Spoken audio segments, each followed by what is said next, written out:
Hello and welcome to बिटरिंग। साथ में मिलकर शुरू करते हैं जिंदगी की दूसरी इनिंग। जस्टिस सूर्यकांत और जस्टिस दीपांकर दत्ता ने ये जो सुप्रीम कोर्ट के जो जज थे उन्होंने जो गवर्नमेंट के साइड से जो एडवोकेट थे बिक्रमजीत बैनर्जी उनसे ये पूछा कि ये कितना अनफॉर्चुनेट है कि अभी तक हमारे पास कोई भी एक स्पेशलाइज्ड एक फेडरल एजेंसी नहीं है, जिसका टास्क सिर्फ इतना हो कि जो क्रिप्टो से रिलेटेड जो ट्रांजैक्शंस हैं या क्रिप्टो से रिलेटेड जो क्राइम्स हैं उनको इन्वेस्टिगेट करे।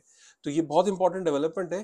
एक केस सुप्रीम कोर्ट के अंदर एक आदमी था जिसको पॉन्जी स्कीम रन कर रहा था वो क्रिप्टो से रिलेटेड, तो उसके अंतर्गत उसे वहां पे उसने वो बेल प्ली के लिए उसने एप्लीकेशन डाली और उसने ये बोला कि मेरा जो केस है ना वो एक क्रिप्टो से रिलेटेड एक स्पेसिफिक एजेंसी को दिया जाए। सुप्रीम कोर्ट ने बोला कि एजेंसी है क्या, राइट? तो उन्होंने बिक्रमजीत बैनर्जी जो सरकार की तरफ से, जो सेंट्रल गवर्नमेंट की तरफ से, यूनियन गवर्नमेंट की तरफ से जो एडवोकेट थे उनसे ये सवाल पूछा। और सवाल एग्जैक्टली क्या है वो मैं रिमार्क आपको पढ़ के बताता हूँ और उसके बाद मैं उसको थोड़ा सा आपको एक्सप्लेन कर देता हूँ। सबसे पहले ये पूछा कि you still don't have any law unfortunately, कि हिंदुस्तान में अभी तक कोई क्रिप्टो लॉ नहीं है unfortunately. Do you have an agency at the national level to understand these cases and investigate properly? We want you to identify a national specialized agency in the national interest. What kind of quality investigation you can expect when you have a police constable who gets promoted to an assistant sub inspector or an inspector to handle such cases? So basically क्या था कि यहाँ बोला गया कि कोई agency नहीं है, अनफॉर्चुनेट है, और नेशनल इंटरेस्ट के लिए एक एजेंसी का होना जरूरी है।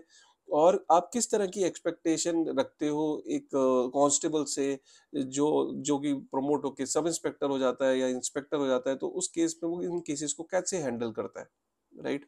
और एक और बात यहाँ पे बोली गई कि there has to be some legislative mechanism, कोई लेजिस्लेटिव मैकेनिज्म होना चाहिए। You can tell us that it is for you to decide whether or not you want it, but so long you don't have a mechanism, how do you investigate people and keep them behind bars. Basically ये कि अगर कोई mechanism ही नहीं है और अगर कोई law ही नहीं है, कोई स्पेशलाइज्ड एजेंसी ही नहीं है, तो हम लोगों को सलाखों के पीछे जेल के अंदर कैसे रखते हैं, कैसे डिसाइड करते हैं? And it's after all the country's money which is being siphoned off, it's like hawala. तो ये भी ये बोला गया कि जो पैसा है वो कंटिन्यूसली देश से बाहर जा रहा है, उसको क्रिप्टो के अंदर जो ट्रांजैक्शंस हो रही है उनको हम कैसे मॉनिटर कर रहे हैं, एक स्पेशलाइज्ड एजेंसी का होना जरूरी है। And who has the responsibility to stop it? We thought you will yourself come forward and provide some solution.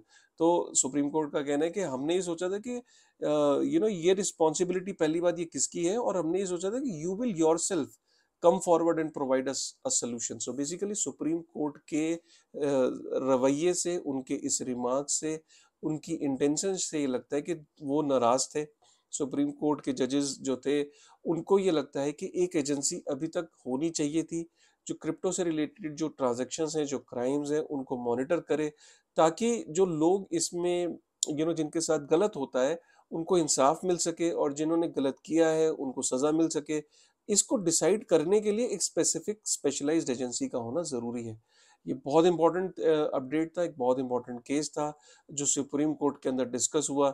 और ये हिंदुस्तान टाइम्स की रिपोर्ट है जिसका लिंक मैं शेयर में जरूर डाल दूंगा, तो आप एक बार लिंक को जरूर चेक कर लीजिएगा। कैसा लगा आपको ये अपडेट? अगर अपडेट पसंद आया तो प्लीज लाइक करेगा, ये पॉजिटिव साइन है। क्योंकि सुप्रीम कोर्ट के अंदर अगर ये रिमार्क्स ऑन रिकॉर्ड होते हैं, मतलब ये जो फीडबैक है इसको रिकॉर्ड कर लिया गया होगा, गवर्नमेंट तक इसको पहुंचाया गया होगा, और अगर ये गवर्नमेंट तक पहुंचा होगा तो definitely you can expect in coming days maybe there could be a specialised agency जो एक स्पेशली इन केसेस को मॉनिटर करेगी।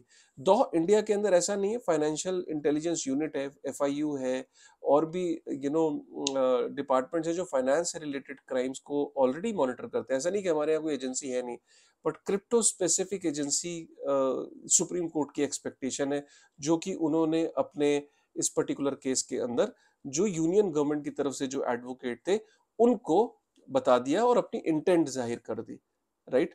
तो कैसा लगा आपको ये अपडेट? प्लीज एक बार लाइक और कमेंट करके जरूर बताइएगा। With this thought, thank you very much.